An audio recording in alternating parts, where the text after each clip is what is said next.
Hello viewers, मैं हूं कल्पिता और आप सभी का स्वागत है हमारे शो में जिसका नाम है संजीवनी। दोस्तों, हम स्पोर्ट्स के बहुत बड़े फैन होते हैं। आजकल फिट रहने के लिए हर कोई स्पोर्ट्स खेलता भी है, पर अगर खेलते वक्त हमें कोई इंजरी हो जाए तो क्या करना चाहिए?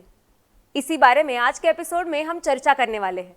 इस पर चर्चा करने के लिए हमारे साथ हमारे स्टूडियो में मौजूद है ऑर्थोपेडिक सर्जन डॉक्टर अभिषेक नेरुरकर जी। तो चलिए चर्चा की शुरुआत करते हैं। वेलकम डॉक्टर अभिषेक, आपका हमारे संजीवनी के मंच पर बहुत बहुत स्वागत है। मुझे आज इस मंच पे बुलाने के लिए बीवीजी टीवी और आपका बहुत बहुत शुक्रिया। जी डॉक्टर, स्पोर्ट्स ये एक ऐसा सेक्टर है जहां पर इंजरी होती ही होती है। तो आज हम स्पोर्ट्स इंजरी के बारे में ही बात करने वाले हैं।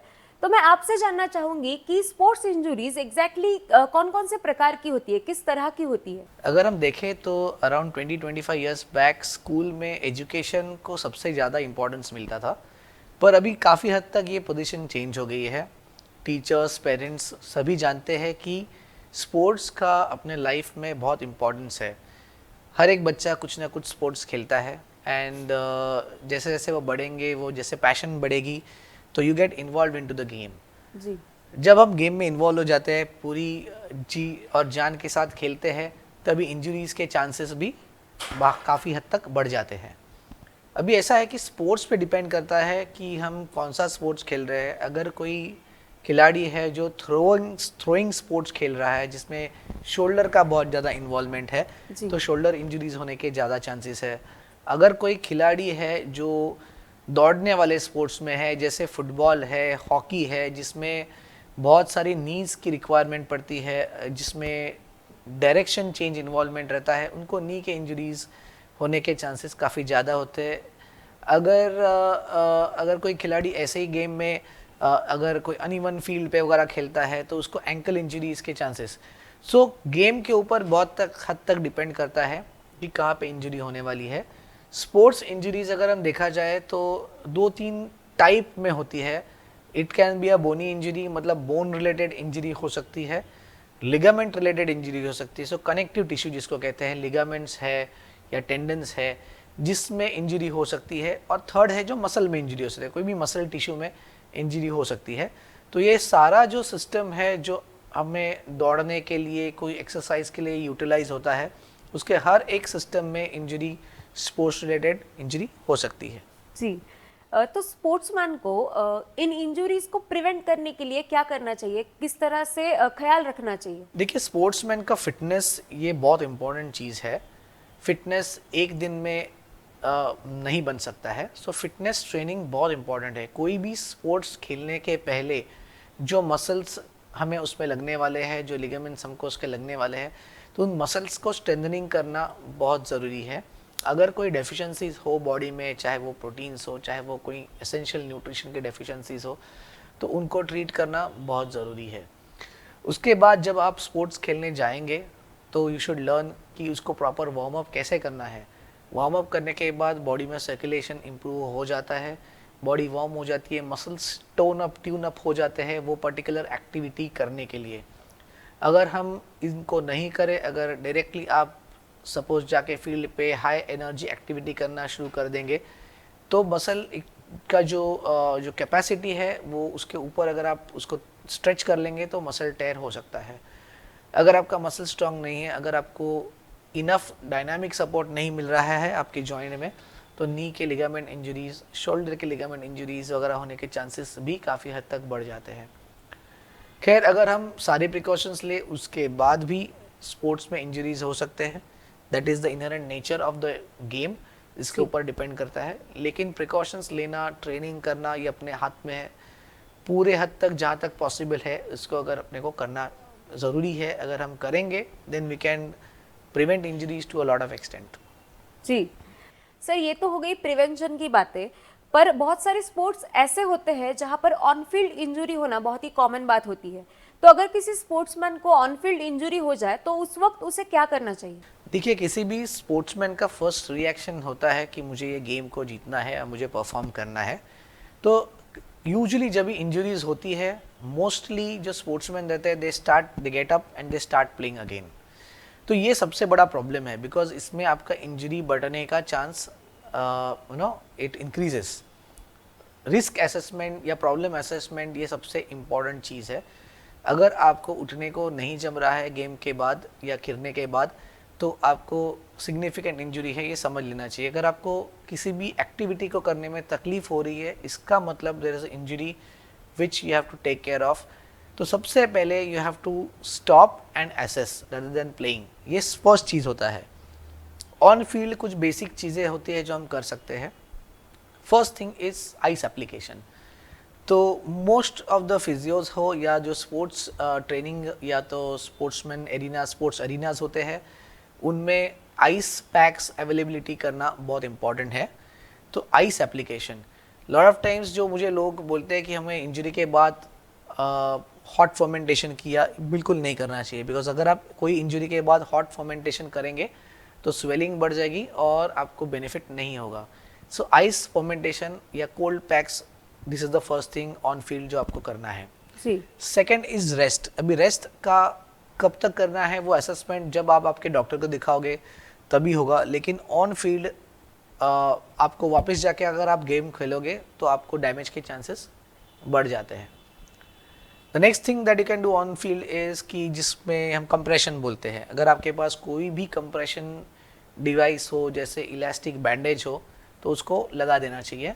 जब आप कंप्रेशन दोगे तो जो स्वेलिंग है, क्योंकि स्पेस कम हो जाता है और स्वेलिंग बढ़ने के चांसेस कम हो जाते हैं।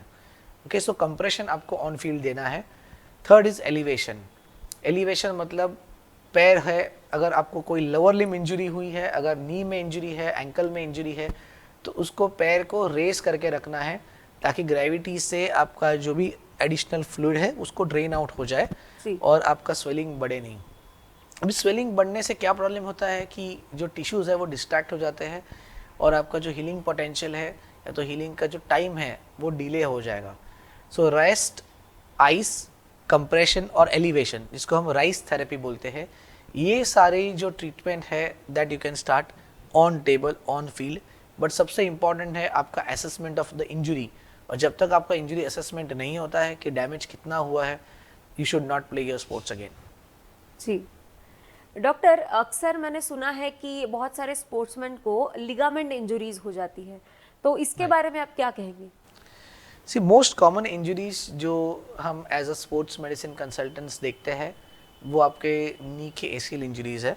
एसीएल ये एक बहुत ही डायनामिक स्ट्रक्चर है और ये हमारे सारे पिवटिंग एक्टिविटीज़ में काम आता है। ऐसा ज़रूरी नहीं कि स्पोर्ट्स में ये इंजरी होती है। बहुत सारे टाइम स्टेयर केस में अगर आप एक स्टेयर मिस कर लो या आप कोई ट्रेन में से चढ़ रहा है उतर रहा है और पैर ट्विस्ट हो गया, पॉट होल्स में आपका पैर अगर फंस गया, सो मल्टीपल रीजन है जिसकी वजह से इंजरीज ये होती है। पर एसीएल जो लिगामेंट है ये सबसे कॉमन इंजरीज पाई जाती है इन आर प्रैक्टिस, फॉलोड बाय जो मेनिस्कस है। सो एसीएल इज अ लिगामेंट जो आपको नी को स्टेबिलिटी देता है, और मेनिस्कस इज द थिंग जो नी का कुशन है। अगर वो कुशन डैमेज हो जाए या टेयर हो जाए तो नी का फर्दर लाइफ में इश्यूज हो सकते हैं। एंड दैट इज़ वाई जब भी इस काइंड ऑफ ऐसी टाइप की इंजरी आपको लगे, अगर आपको नी अनस्टेबल लगे या नी पेन हो in early ages of your life, तो आपको राइट टाइम पे आके ट्रीटमेंट करना बहुत ज़रूरी है। जी, स्पेसिफिकली स्पोर्ट्स की अगर बात की जाए तो ये लिगामेंट इंजरीज कितनी हद तक डेंजरस हो सकती है और उसका कैसे ख्याल रखना चाहिए? सो लिगामेंट्स एक्चुअली उनका काम है आपके दो बोन्स को एक साथ जोड़ के रखना और उनके बीच में एक फंक्शनलिटी लाना। मतलब एक बोन और दूसरा बोन जो इंडिपेंडेंट यूनिट्स है उनको एक साथ कैसे काम कर सके, ये लिगामेंट का एक्चुअली रोल है बॉडी में।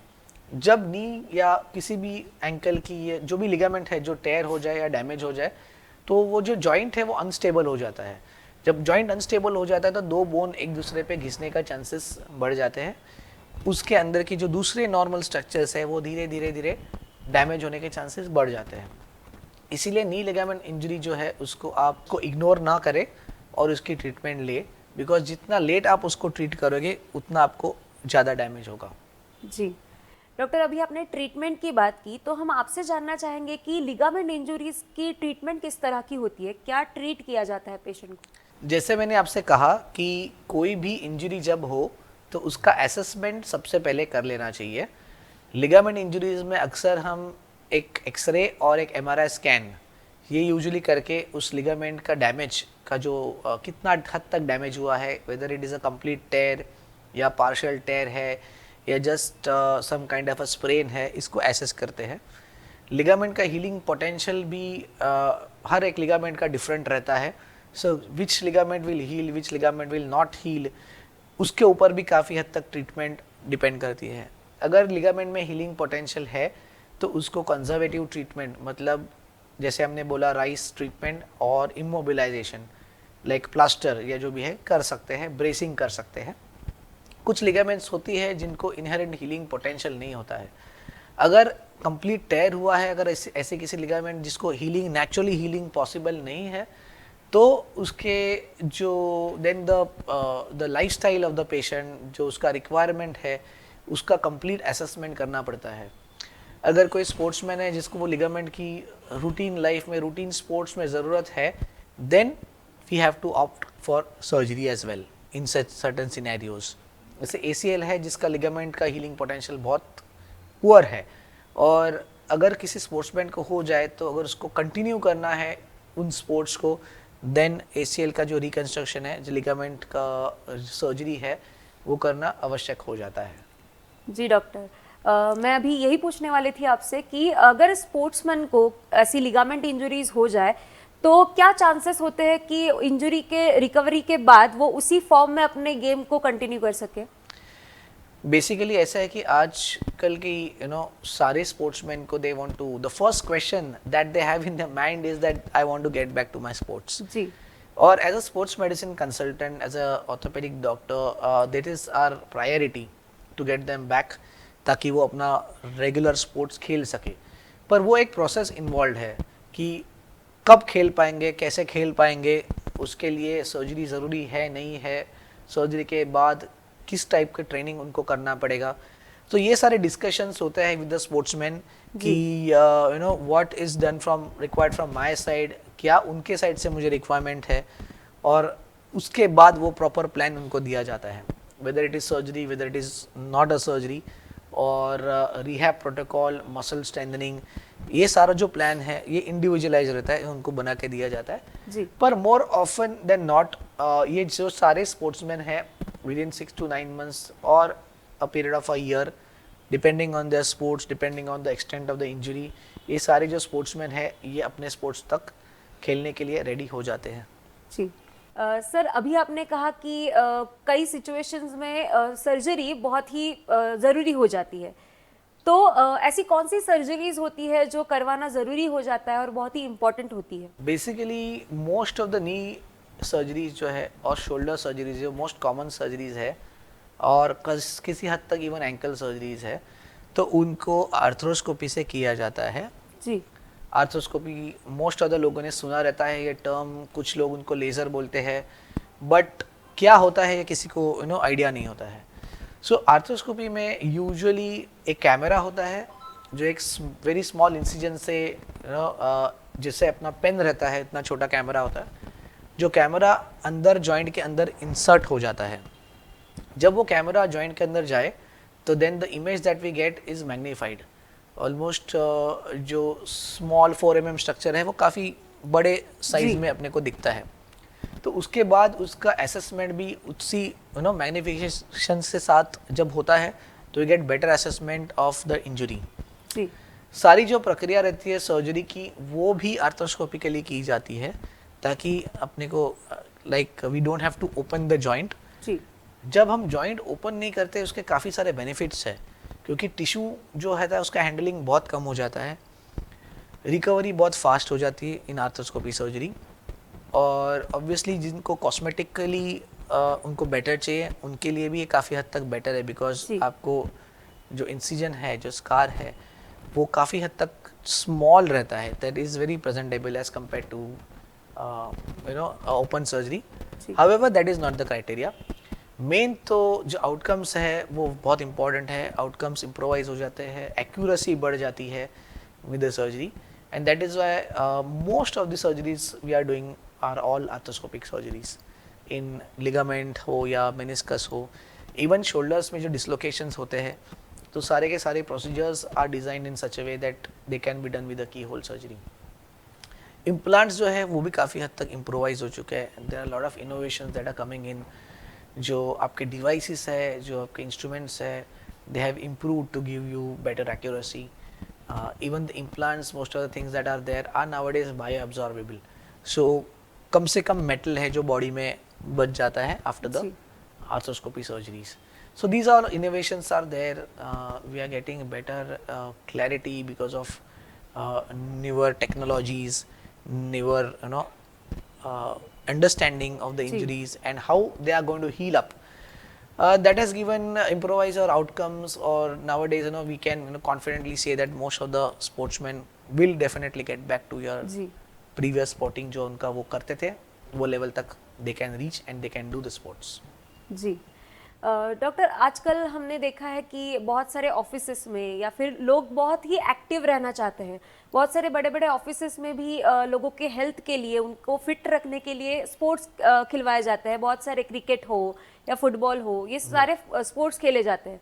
तो अगर उन्हें कोई इंजरी हो जाए तो वो उसे किस तरह से ट्रीट करे और उन्हें कैसे ध्यान रखना चाहिए कि हमें इंजरी हो ही ना? सो वेल नोटिस्ड, बेसिकली ये जो नया जो ट्रेंड है in 40s and 50s to get fit, because अपना जो the exposure to the social media बढ़ गया है and everybody wants to be fitter at the second half of their life. इसके वजह से काफ़ी सारे प्रॉब्लम्स आजकल आ रहे हैं, to be very honest. It is good to be fit, it is good to be active and that is what you want from life. पर जिस तरीके से वो होता है वो गलत है। सडनली अगर मैंने suppose I have not worked out और I have not done a particular sports for say last 15-20 साल के लिए, और अगर मैं चाहूँ and I go on the field and start playing, then there are lot of chances that I am going to get injured. जी। और जब ऐसी सिचुएशन में इंजरीज होती है तो वो निगल्स बन जाते हैं, क्रॉनिक हो जाते हैं, हीलिंग इजीली होता नहीं है, and then you are not able to understand कि ये मेरे साथ क्यों हो रहा है। अरे ये तो मैं पहले बहुत आसानी से कर लेता था लेकिन अभी नहीं कर पा रहा हूँ। तो ये सारी जो प्रॉब्लम्स है ये बहुत कॉमन है, very difficult for even the a common person to understand कि आज मैं ये क्यों नहीं कर पा रहा हूँ जी, और क्या मैं ये कर पाऊँगा कि नहीं फ्यूचर में। सो जब भी हम ये स्टेज में, मिडिल एज में एक्टिव होने की जब भी कोशिश करते हैं, so we have to be very cautious, we have to start slow. आप आपके बॉडी को हमेशा ट्यून करें, ट्रेन करें। स्टार्ट विथ लेसर एक्टिविटीज़, धीरे धीरे उनको बढ़ाना है। अगर आप जिम जाते हो तो पहले स्ट्रेचिंग ढंग से करिए, वार्म अप ढंग से करिए। स्टार्ट विथ लेसर वेट्स, थोड़ा वेट, मोर रेपिटेशंस, जब तक आपकी बॉडी धीरे धीरे ट्यून नहीं हो जाती है। और ये जो प्रोसेस है इसको आप कम से कम 3 से 6 महीना करिए। फिटनेस जो है, रनिंग है, again that is the same thing. अगर आप सडनली रन करना चालू कर दोगे and you want to prepare for a marathon in 1 month, तो वो पॉसिबल नहीं है। ऐसा नहीं कि आप नहीं कर पाओगे, पर वो अगेन उसका आप प्रॉपर ट्रेनर चुनिए, और जैसे जैसे आपको वो ट्रेनर आपको गाइड करे, धीरे धीरे आपको एक्टिविटीज़ बढ़ाना है, रेंज बढ़ाना है, एंड्योरेंस बढ़ाना है, स्टेमिना बढ़ाना है। और जब इस लेवल से, इस चीज़ से, इस प्रोसेस से आप इस चीज़ को करोगे तो डेफिनेटली इंजरीज़ के चांसेस कम हो जाएंगे, और आपका जैसे स्टेमिना बढ़ेगा, आपका परफॉर्मेंस बढ़ेगा, आपका जो बॉडी है वो भी डैमेज नहीं होगा फॉर फ्यूचर। सो इस तरीके से एक्चुअली आपको प्लान करना चाहिए, rather than just going in for a sport suddenly and performing at the best, because that will be the last performance. उसके बाद आप नहीं कर पाओगे। स्पोर्ट्समैन की सर्जरी होने के बाद वो चाहता है कि उसकी रिकवरी फास्ट हो, बहुत अच्छी हो, तो इसके लिए आपकी तरफ से, मतलब एक्सपर्ट की तरफ से, आप क्या ट्रीटमेंट देते हैं उन्हें? देखिए, जब भी स्पोर्ट्स मैन में सर्जरी हो फॉर एनी स्पोर्ट्स इंजरीज, तो I think we should categorize कि जो लोअर लिम है, मतलब नी और एंकल है, जो हिप्स है, जिस जहाँ पे हम वज़न देते हैं, उसकी रिकवरी का जो प्लानिंग है वो अलग होता है। और जो अपर लिम है, मतलब शोल्डर है, एल्बो है, रिस्ट है, इसकी जो रिकवरी है इसका प्लानिंग अलग होता है, बिकॉज उनके रिक्वायरमेंट्स अलग है। नी और एंकल में depending on the injury, depending on the surgery, बहुत हद तक जो पेशेंट को है वो ख्याल रखना पड़ता है कि आपको डॉक्टर ने क्या सलाह दी हुई है। मोस्ट ऑफ द टाइम अगर 2 या 3 चीज़ें इंजर्ड हो एक ही जॉइंट में और वो रिपेयर्ड हो, तो उन्हें हम नॉन वेट बेयरिंग, मतलब बिना वज़न डाले हुए चलने की सलाह देते हैं, जो 3 से 6 हफ्ते तक हो सकता है। इस दौरान अगर पेशेंट अगर घुटने पे वज़न डाले तो जो उसका रिपेरेटिव प्रोसेस हुआ है उसको डैमेज हो सकता है। तो ये वज़न कब डालना है, कितना % डालना है, कैसे डालना है, ये सारी चीज़ें जो है वो उनके फिजियोथेरेपिस्ट या डॉक्टर से पूछ के आपको सीख लेना चाहिए और उसको प्रॉपरली फॉलो कर लेना चाहिए। सेकेंड थिंग जो रहता है वो है नी रेंज ऑफ मूवमेंट या any joint range of movement, मतलब आप उसको कितने हद तक मोड़ सकते हो। ये भी है, वो डिपेंड करता है कि कौन सी सर्जरी आपके साथ हुई है, आपका टिश्यू डैमेज कैसा है, आपका ग्राफ्ट कैसा है या आपका रिपेयर कैसा है। बहुत सारे उसमें परम्यूटेशन कॉम्बिनेशंस होते हैं जो आपका सर्जन आपको प्रॉपरली गाइड कर सकता है, और उसके एग्जीक्यूशन है जो आपका जो प्लान का है वो आपका थेरेपिस्ट आपसे प्रॉपरली करवा के ले सकते हैं। तो नी बेंडिंग कैसे होना चाहिए, कितना होना चाहिए, that is the plan, that secondly जो आपको समझ लेना चाहिए जी। थर्ड थिंग इज ब्रेसिंग, मतलब सपोर्ट। घुटने को अगर हम कोई सपोर्ट दे रहे हैं तो वो कितने समय तक देना चाहिए, सपोर्ट के साथ कौन सी एक्टिविटी करनी है, विदाउट सपोर्ट कौन सी एक्टिविटी करनी है, ये सारी चीज़ों का ध्यान रखना भी बहुत इम्पॉर्टेंट है। जैसे ही आपका फर्स्ट इनिशियल फेज चला जाए उसके बाद आपका जो मूवमेंट है उसका फोकस बढ़ता है, और एक बार मूवमेंट रीगेन होना शुरू हो जाए then we start with the strength training. Strength training में मल्टीपल एक्टिविटीज़ आते हैं, चाहे वो आपको बॉटल के साथ स्ट्रेंथनिंग कराए, चाहे वो रेजिस्टेंस बैंड के साथ या वेट्स के साथ। सो जो अप्रोप्रिएट है फॉर दैट पर्टिकुलर प्रॉब्लम, उस हिसाब से वो ट्रेनिंग उनको एडवाइस किया जाता है, और वो जो भी स्पोर्ट्समैन है he has to follow that properly meticulously, so that वो उनका जॉइंट जो भी प्रॉब्लम है उससे वो उभर के आके अपना स्पोर्ट्स खेल सके। डॉक्टर, क्या ऐसा हो सकता है कि जो लोग बचपन से या फिर पूरी उम्र स्पोर्ट्स खेल रहे हैं तो उन्हें जॉइंट पेन की प्रॉब्लम आम लोगों से ज़्यादा हो?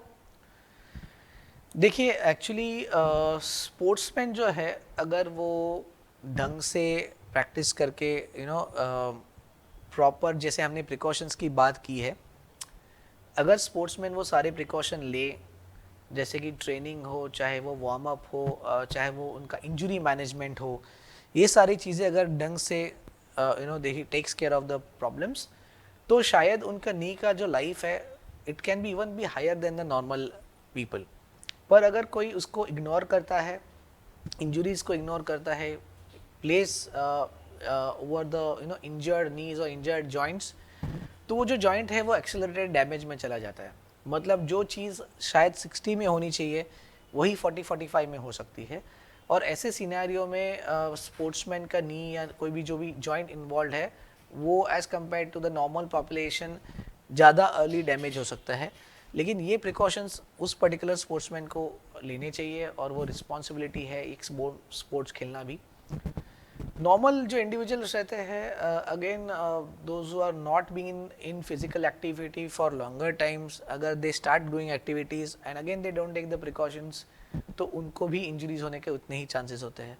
सो अगर हम अपने इंजरीज का मैनेजमेंट प्रॉपरली करते हैं, अगर हम ट्रेनिंग प्रॉपरली करते हैं, तो जो लाइफ है नी का, लाइफ है अपने जॉइंट का, जो भी स्पोर्ट्स आप खेल रहे हो वो it is going to be good, it is going to be good rather than early damage. पर अगर आप प्रिकॉशन नहीं लेते हो तो ऑब्वियसली कुछ ना कुछ प्रॉब्लम होने के चांसेस बहुत हाई है। जी डॉक्टर, बहुत ही अच्छी जानकारी दी आपने।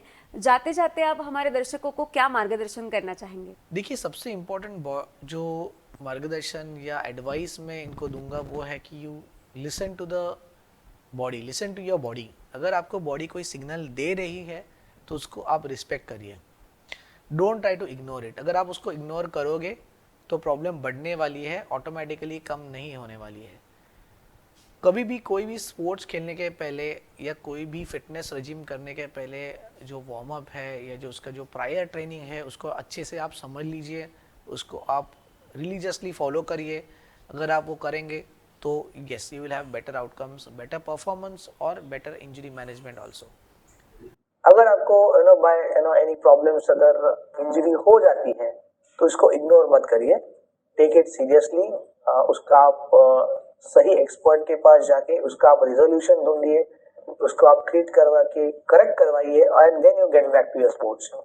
उससे आपका जो परफॉर्मेंस है वो मेंटेन रहेगा और आपकी जो जॉइंट का लाइफ है वो भी मेंटेन रहेगा और आपको जो फिटनेस गोल है वो भी मेंटेन रहेगा। बिकॉज अगर आप एक पर्टिकुलर एक्टिविटी नहीं कर पाते हैं, उसको फोर्स करेंगे तो आप अल्टीमेटली उसको नहीं कर पाने वाले हो।